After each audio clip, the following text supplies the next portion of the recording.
This is Failing by Reality Check, Chapter 8.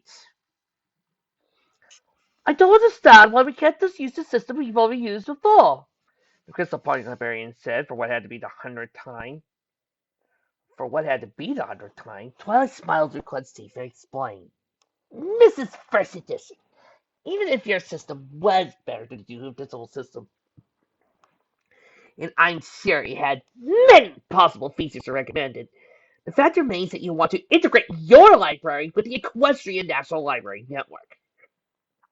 And that means the books have to be filed to the Duo system anyway.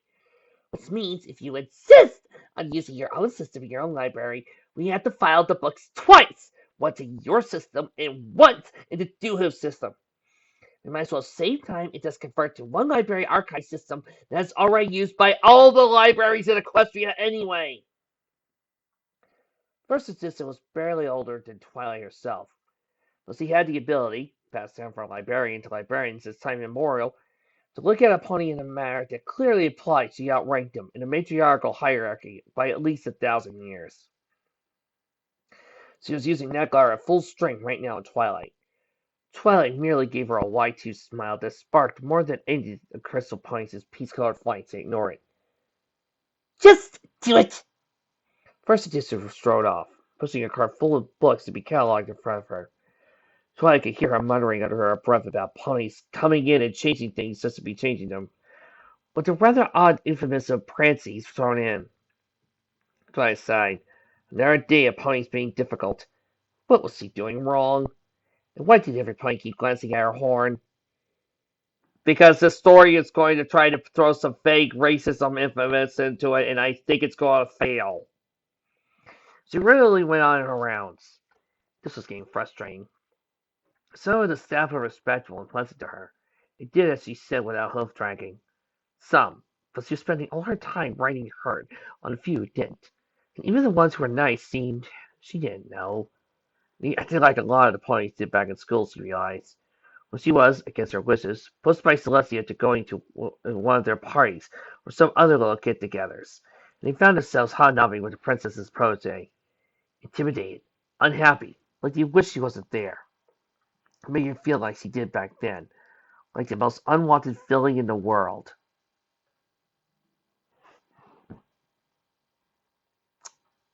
Does you love it when these stories try to go uber edgy with their backstories for Twilight? Why was there preservatives coming out of the media room? Twilight had been trying right past the door when she heard the imprecations from within. Curious and a little alarmed, she peeked in.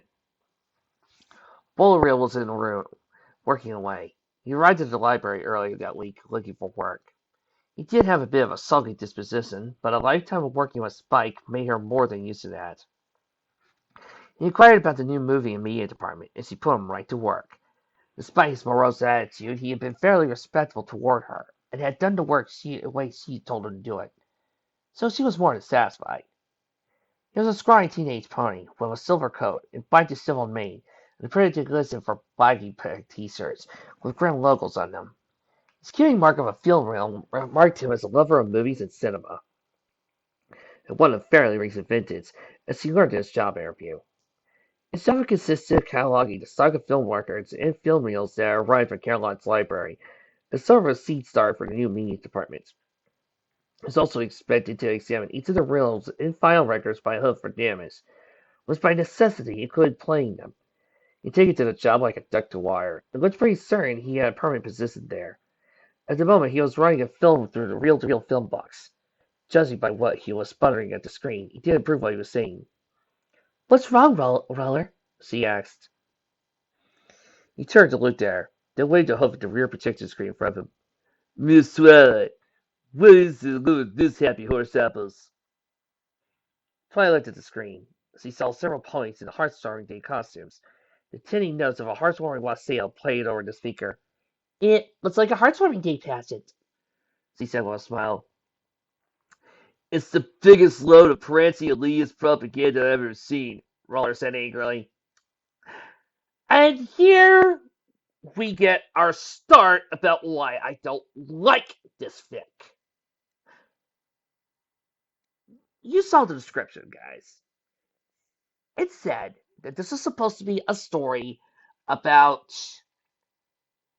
Nyx bonding with her family, about her learning to reconnect with Shining Armor and Cadence.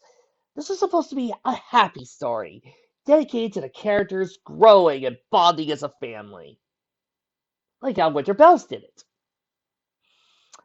Instead, we get this shit. And it's annoying. Because quite frankly, I find it pointless and useless to the plot in general. Twilight reared back, shocked. Roller, that's the story of how Equestria was founded, she said, upset. Roller sort. Yeah, if you ignored all the outright lies from the beginning to end, he sneered. Twilight's jaw nearly hit the floor. What? She said. That story has been carefully passed down in Equestria for thousands of years. Celestia herself taught it to me when I was a filly. Roller gave her a half-lit look. Yeah, and I'm sure Princess Celestia has never, ever let out any details of the things she taught you, he said. Twilight started to make an angry retort, but then cut herself off. Oh, don't you dare, Vic. Don't you fucking dare! Don't you fucking dare do this! Don't you dare pull this off, and don't you dare try to pull off the Celestia Bass crap! Because if you did, I will spend the next few minutes pointing out the stupidity of each one! A few unhappy little exclusions of detail in the past started crossing her mind. Oh! We're going there! We, we're going there!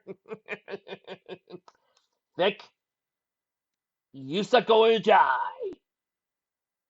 The Crystal Empire's existence, just for starters, which could have been found in history books that Twilight could have looked, or Celestia probably did not know that it was going to show up, or Twilight did not see that information was important, or she hadn't gotten to that book yet.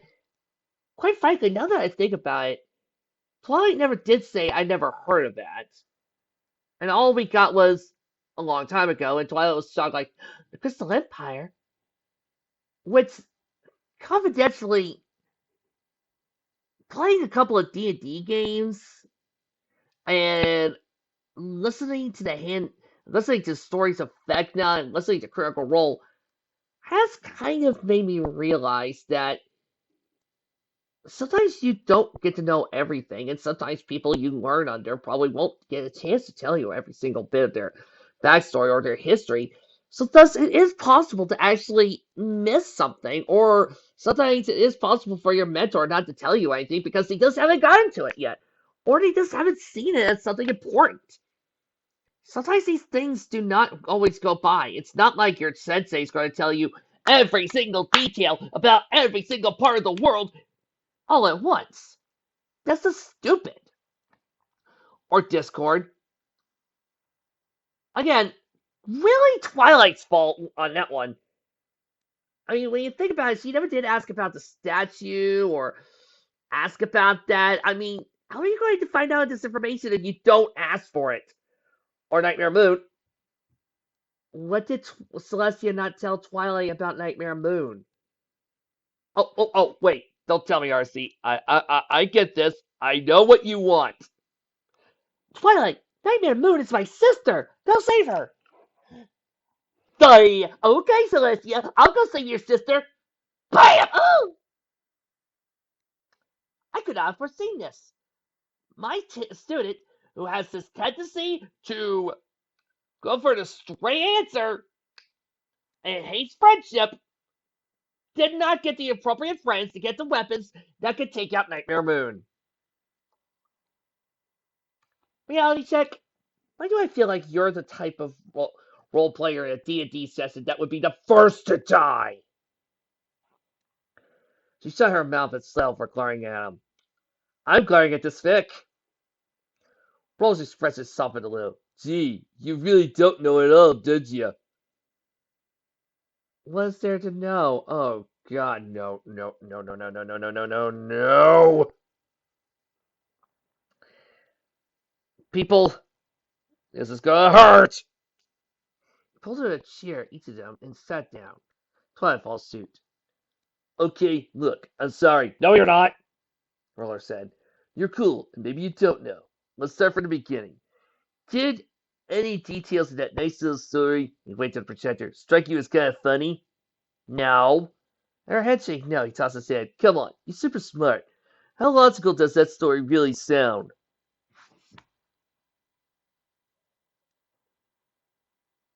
What?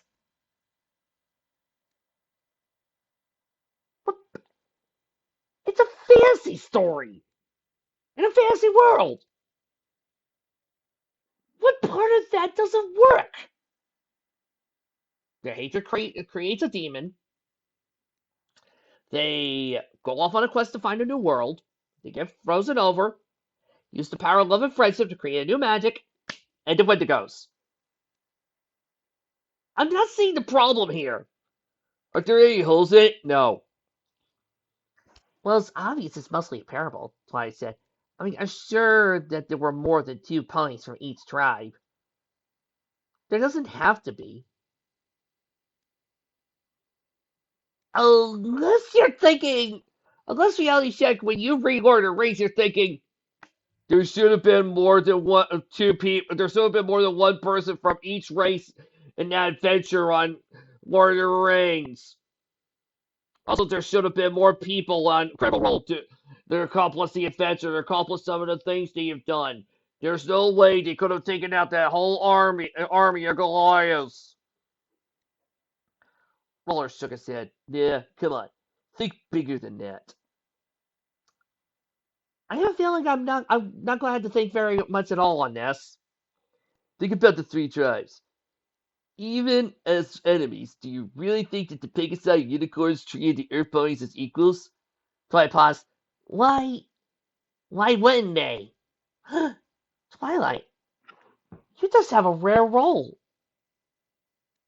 Oh my gosh, I'm right. Is this what it feels like to be Rainbow Dash? Where I'm actually questioning the stupidity of the fic? Yeah, that's why. Ying.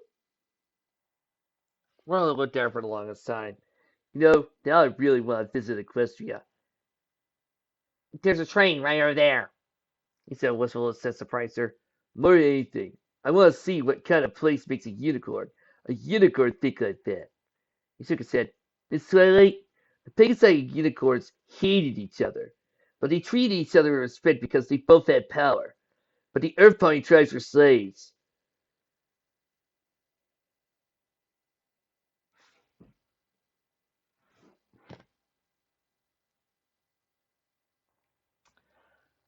Uh, guys, Kudos is over here. He's banging his head against the wall, and Micah is cheering this.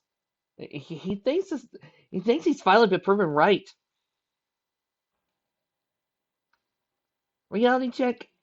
I would love to get you and Micah together in one room and banter it out, because I'm quite curious to see which one of you two would kill each other first. As Twilight's disbelieving jaw drop, he said, "Come on, Miss Twilight. Do you think it really could have been any other way? You got Chancellor Puddinghead's journals and letters floating around this library someplace. We know better." Kind, you know, kind of hard to hold power over a race that has the ability to control the very food you eat. We enslaved you! Okay, we're not going to grow you any food. We're sorry. Kind of a miscommunication here. Yeah, Chancellor Puddingheads. His real name was Levelhead. Oh, God. He was the first Earth Pony leader. The Prancies and the Unicorn and Pegasi named the Chancellor Puddinghead as an insult. Roller went away. Anyway, use that big brain of yours. I am! Pegasi could fly and walk on clouds. It could control the weather, storms, blizzards, and lightnings, and tornadoes. Unicorns could throw fireballs, turn ponies into frogs, and move the sun and moon. What do Earth Ponies got? Super durability, the ability to grow stuff, the ability to make sure that you can actually eat. So the ability to make sure that the plants grow right, the ability to, move stuff easier. So much more to just, making plants grow better. We can make plants grow better. So can a fertilizer.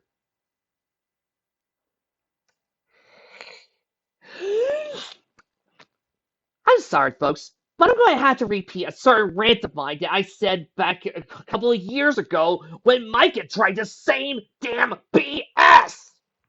But for those of you who need a refresher, since you might be new to the show, let me repeat. Farming is a lot harder and a lot more work than just making plants grow better. You gotta know when to let ground lay fallow. You gotta know what type of soil grows the best plants. You gotta know where to plant, when to plant, when's the best time to harvest, when's a bad time not to harvest, what type of plants can survive in different conditions, how to properly sow the seeds. There is a lot of ground to cover. Having innate knowledge like that and the ability to just instantaneously know this is a skill and a power that cannot be replicated.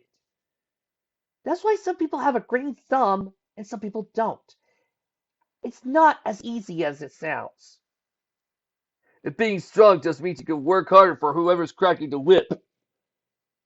Yeah, and that also means you can punch the guy who is cracking the whip. And also does grab the whip and proceed to kick the ass of the guy who throws a fireball. Because as much as a wizard can throw a fireball, it don't mean shit to a barbarian. You tell me, Miss Sparkle, who do you think was in charge, and who do you think was somebody else's slave? The guys who could grow food and make sure that you guys can outlast, because quite frankly, no matter what you say, if you're not growing, you're not growing. Cleo was speechless. So am I! Rollo went on. The Earth Ponies were the first to leave the old country after the Wendigos came. Oh! You mean we're actually going to admit the use of Wendigos to reality check? I am shocked. Here I was thinking that there were going to be no Wendigos, and that you're going to say that Wendigos were flights of fancy.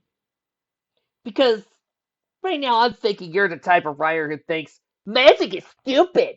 I'm not going to write a fantasy world. Wendigos don't exist. But I am shocked. I'm shocked that you kept them. Thank you. Fuck you. Yeah, they knew what was causing the Ice Age right from the start.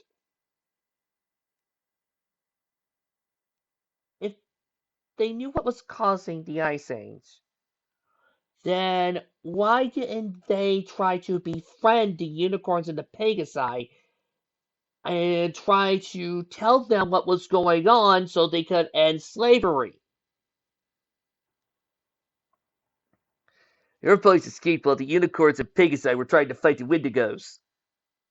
The same Wendigos that are produced and come because of hatred. Littlehead led them to a new land, started a new settlement, which is Equestria. Which, actually, why would Puddinghead's records be in the Empire when this is a equestrian story? Then the unicorns and Pegasi came after them and tried to put themselves in charge of everything again. And while the unicorns and Pegasi were fighting over who got the biggest share near land and Earthflying slaves, the Wendigos found them all again. Why didn't they just tell them, hey, hatred, following their hate? Roller snored. They followed the unicorns and Pegasi. He shrugged. In the end, it was the Earth Ponies that saved everyone. He looked at her while he was trying to catch the hint. Was force field saturated with love? And yet somehow there was still slavery. Pay card shaped glowing thing, starting to sound familiar. Again. All the while, still slavery. Crystal Heart? Roller nodded. Not like that fancy propaganda has it. Clover the Clever didn't invent the way that the window goes off. Now it was all three of them work together. And Earth Pony did. No, it was all three of them working together to show the bonds because love triumphs over hate. Which sadly is not going to be the case as I'm about to punch my fist on the screen. A Magic Force Field generator made out of an enormous crystal grown with an Earth Pony magic by an Earth Pony rug farmer. That's so stupid that gave me cancer. Also, I think he gave me Ebola. I had to fix that arm. He didn't need a unicorn to cast or Pegasus to keep running. Oh, really? Powered by the energy of love, fueled by magic from Earth Ponies. So, let me get this straight. It was powered by the energy of love, and yet you still had Earth Ponies who were slaves, that would still had the hatred, and it was powered by love, and yet the two master races still saw them as slaves, so there was no love there. But it was still powered by the energy of love, was about 15%. They could drive out the Wendigos and keep the new land safe. It was the Earth Ponies that saved Equestria, not the magic of friendship, and not Clover to flipping clever.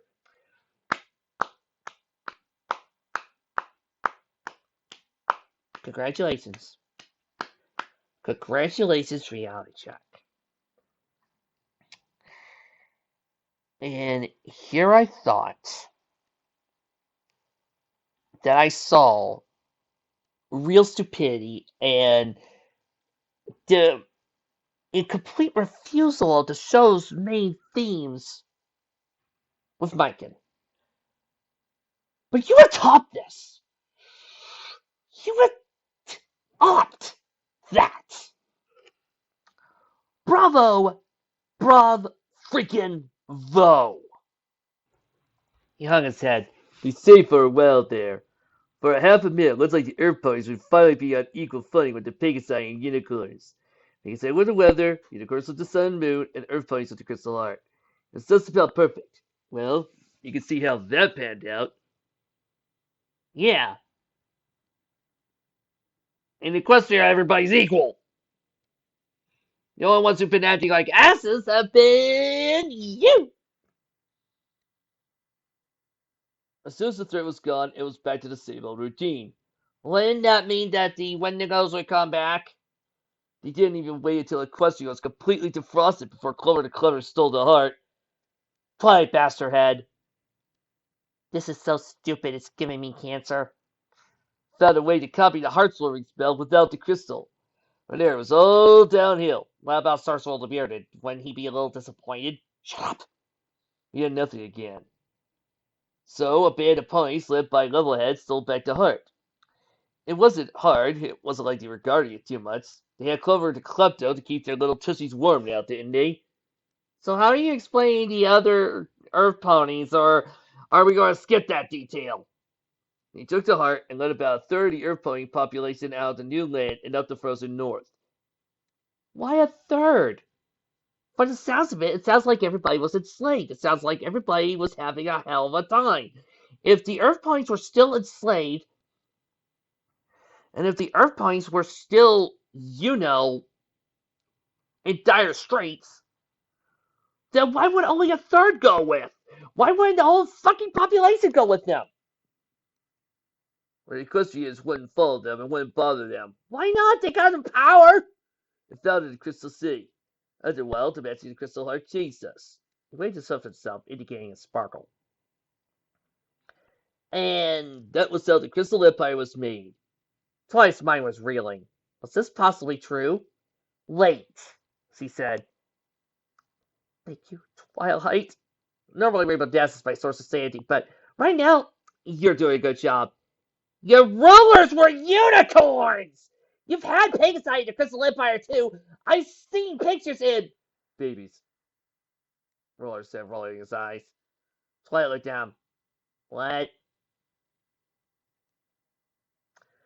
Okay, how does this apply to the unicorns? Babies. Okay, but your ruler would still be an Earth Pony. What, did he have a Prince Unicorn or something? Babies. That doesn't really make sense. Roller plus a little, babies, foals, the next generation. Even way back then, there was a lot of, crossbreeding between the tribes. I help well in crossbreeding. Is it a crystal pony that doesn't have a little piece as a unicorn in their family tree? Says, I ain't like my granddad. I don't think there's anything wrong with that. He has granted got a faraway look in his eyes. Can't say I believe him. Even back in the day. I mean, I've seen how some Pegasi and Unicuries.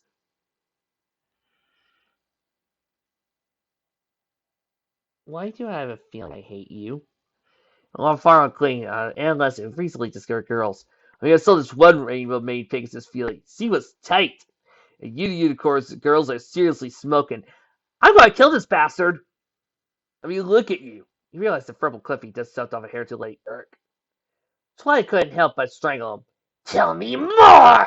She said, ready to kill him. He got his over his face. At just so much fuss she had to flank. He muttered out loud. Twilight barely restrained her rage. Well, no, you didn't. She paused. Not just till now. Twilight started a fireball. Clear up my desk if I have one. Sorry. I'll let it slide this once. Anyway, babies. Roller says, face flaming.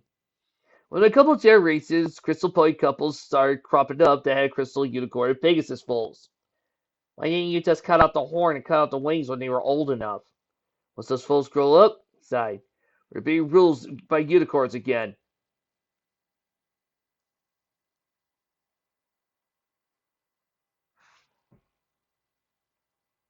That makes zero sense. No. It makes negative 1,000,000 sense.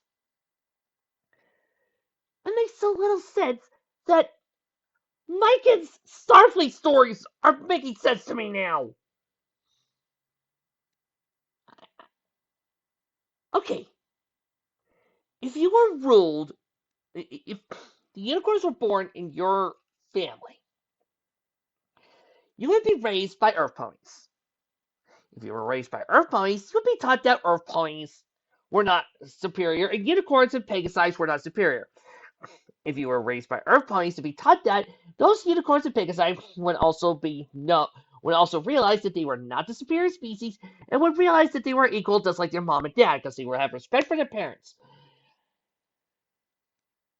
Unless you guys brought in unicorns and Pegasi from Equestria to tell them about the superiority, these crystal unicorns and crystal Pegasi would not have this. They would not suddenly decide that they were superior because they were raised by their families did not think that.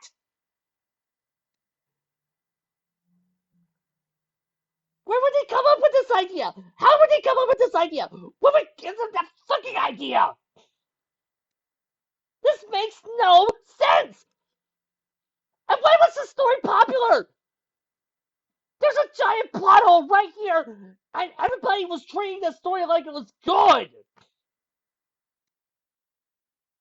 Why? Well, you got this political diatribe ramming you right in the face. Made themselves the royal family, pertaining to 8 unicorns were henceforth of royal blood, regardless of what family tree they fell out of, even though they have no reason to. They made Pegasi born their enforcers. Why? Well, now here we are, right back at square one. Was it really that bad? Twice said sarcastically. Was it really that bad? Roller mimicked right back. What do you mean? When they put any non-unicorns and non-Pegasi out of government? When they started banning all crystal magic research and confiscating or burning any books about it?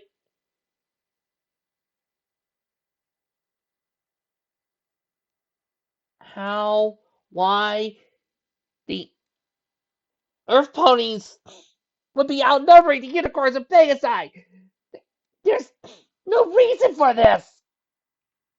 Waiting to see taxes to clear the dome and wasting on royal property and send the empire into debt. When one of our queens was so frivolous, she altered the spells and oh god, this is boring. Crystal Heart doesn't bring out the police's maid. Police don't second him up. Still, they're crying Crystal while his piercings ear. Takes deliberate effort to not be made up like a royal girly boy in the city.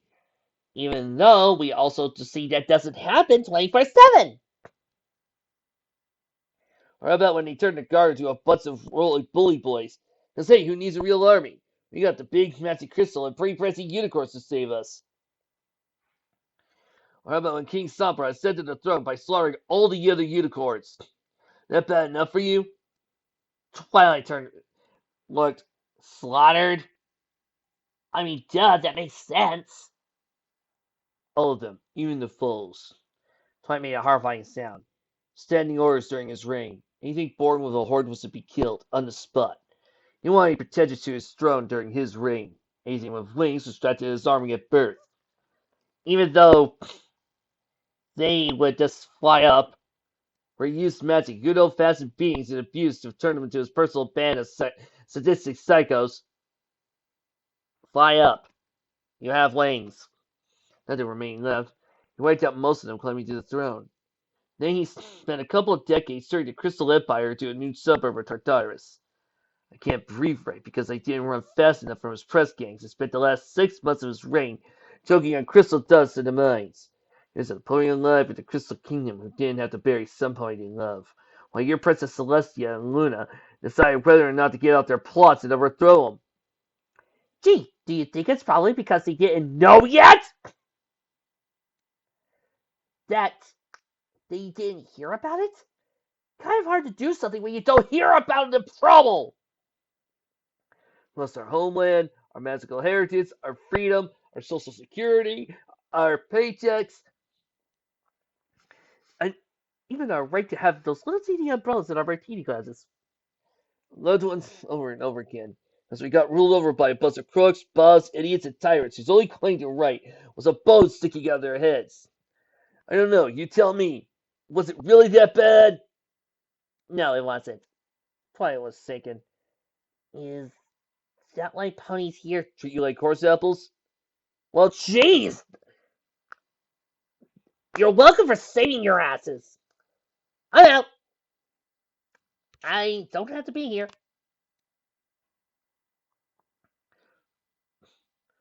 Try and look at it from our side. I am. You're a bunch of idiots who are letting thousands of years of prejudice control you. All right, don't even try to talk about your reasons. They're all so stupid that it's dumb.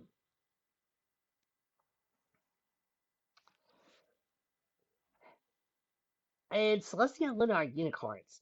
They represent equal balance between the three tribes, being part unicorn, Pegasus, and Earthboy. Yeah, makes a nice speech. But to anyone's eyes, it's just another pair of unicorns with wings. That's stupid! 10 sisters in future by a unicorn. Conquer again by the same unicorn. Save what? Another unicorn by wings. Then why let Cadence rule over you? That's it. You know what? You're too stupid to work for me. You're fired. Get out. So it starts ruling country along with your unicorn husband. Jeez, you're welcome for saving your asses. There's no reason to fear or hate us, you dumbass! Oh, what's wait? You only need to get bit once to be afraid of a dog. My god, you're whiny. It's not like that. In Equestria, all three tribes are equal. In Equestria, you have two all-powerful winged unicorn Pegasus princesses to make everybody play nice. How long would that last if they took a powder? Me. And the fact that the moment that happens, the Wendigos attack. It's all equal. Tell me this way, Sparkle, faithful princess of Princess Celestia. How many Earth ponies in there are equestrian with noble titles? Filthy rich. What? Filthy Rich is a billionaire. He is very respected in Equestria. There are many other Earth ponies out there who are also rich. They are also noble. Don't try to pull that bullshit on me! Um, well, look, Twilight, your line was supposed to be no. Rainbow Dash is not here, so she can't be the logical one. Well, guess what? I'm taking my rightful place here, right now. I get to be the logical one. And guess what? No, no. There's Filthy Rich, who is a billionaire. The Apple family is very respected in Equestria and have many branches all over the land. So, no, you're wrong. I don't think most of us here fear you. Come fold me! And I met your brother. He's cool. Then what else is this? I think we're all given hope of being anything but it's up on his property. Why haven't you left yet? Twilight left me a room, banging her head against the wall every single 5 steps because of probably one of the stupidest things that she had ever heard in her fucking life. Finally deciding that she wanted to see proof of this stupidity, she goes, I want to see the journals a little ahead, now. Meanwhile, Nyx was sitting back at the castle, wondering, why am I not here? Where am I in this fic? You know?